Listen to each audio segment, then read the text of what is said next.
Almost every community in the United States is seeing demographic changes, particularly with the Latino immigration. The Latinos are going to be the majority in this country by 2050, I believe most of the projections say.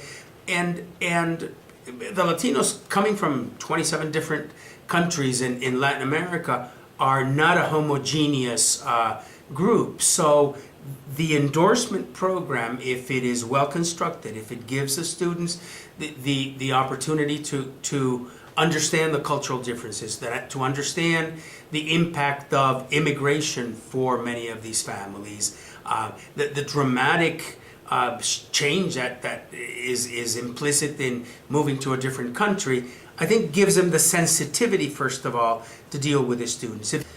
Many of our Latino students are coming from working class backgrounds or coming from poor backgrounds, and the development of language sometimes, when poverty comes into the mix, delays some of that academic language that we assume most of the kids bring to school. So I think that the endorsement gives them, one, the sensitivity and the tools to deal with what is a very challenging population.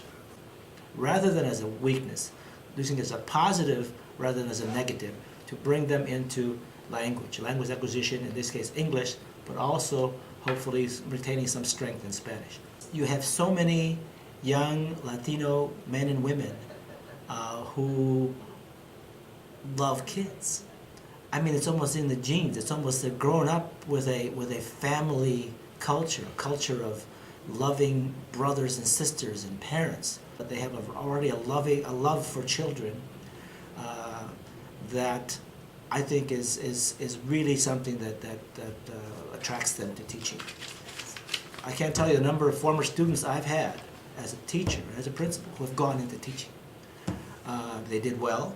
Hopefully we helped them in my schools or as a teacher, helped them do well in school so that they were bilingual, they're doing well in school, and they were always thinking of becoming a teacher. Most students do well because most students in our program have a curiosity, a natural curiosity about education, number one, and the kids who are going for the ESL and the bilingual endorsement have a curiosity, especially about using what they have, their bilingualness, to learn formally how to use that in terms of instructing kids. So they love kids, they want to be a teacher, and now knowing that they have an ability that they would never have thought of using, or how they could use that, but in teaching it became very, very useful, extremely important for the children.